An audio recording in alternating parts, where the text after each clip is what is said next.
She's on a mission to improve healthcare, fighting battles for patients and winning. Please welcome Gail Trauco.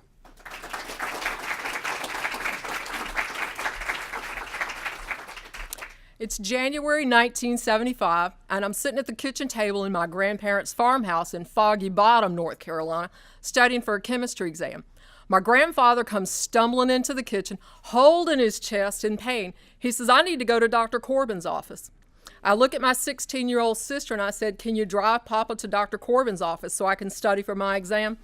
So away she goes in this old clunker truck to the local general practitioner's office. An hour later, it was the next door neighbors at the door. We didn't have a telephone. My grandfather died in the general practitioner's office and was never taken to a hospital because he did not have health insurance.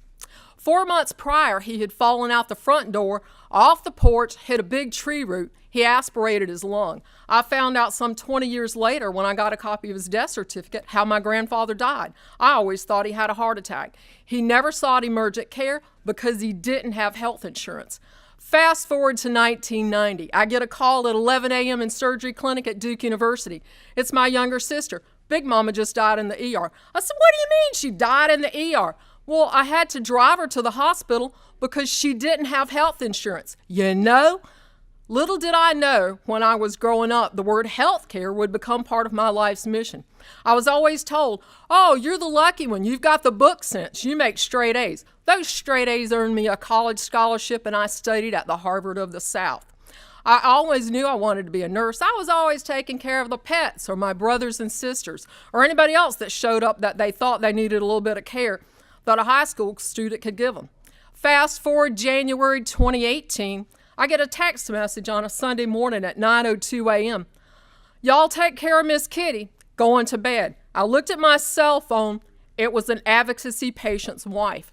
I knew that it was a suicide attempt. I immediately called EMS in Charleston, South Carolina, stayed on the phone with them, and in 10 minutes they responded. They took this woman to the local hospital. I was right.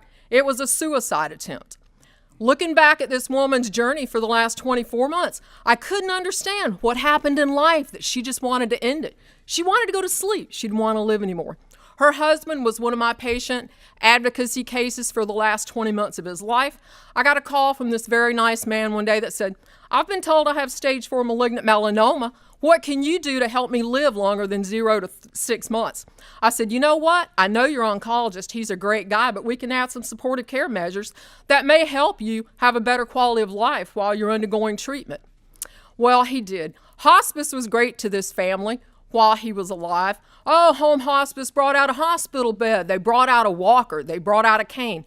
They also brought out prescription medications, antidepressants, anti-anxiety drugs, opioids, and morphine.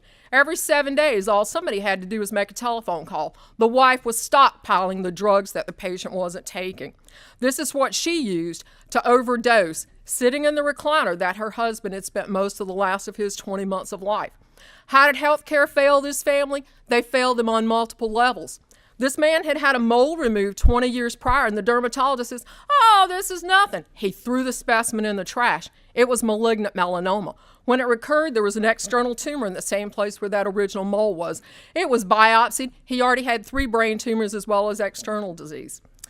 Hospice failed this family by not picking up the medications that were dispensed for a patient and leaving them with the family. I was there when they picked up the hospital bed. That's part of what my advocacy practice does. We go into the home as soon as that patient dies to help that family get through the funeral and begin to figure out, well, where do I go now? We have a loss. Well, that loss just doesn't start when that person dies. That loss continues during that medical and legal journey for the months or even years to come while an estate's being settled.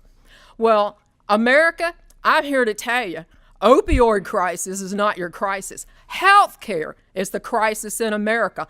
I'm Gail Trauco. I'm your patient advocate when you or your loved one have a healthcare 911. All right.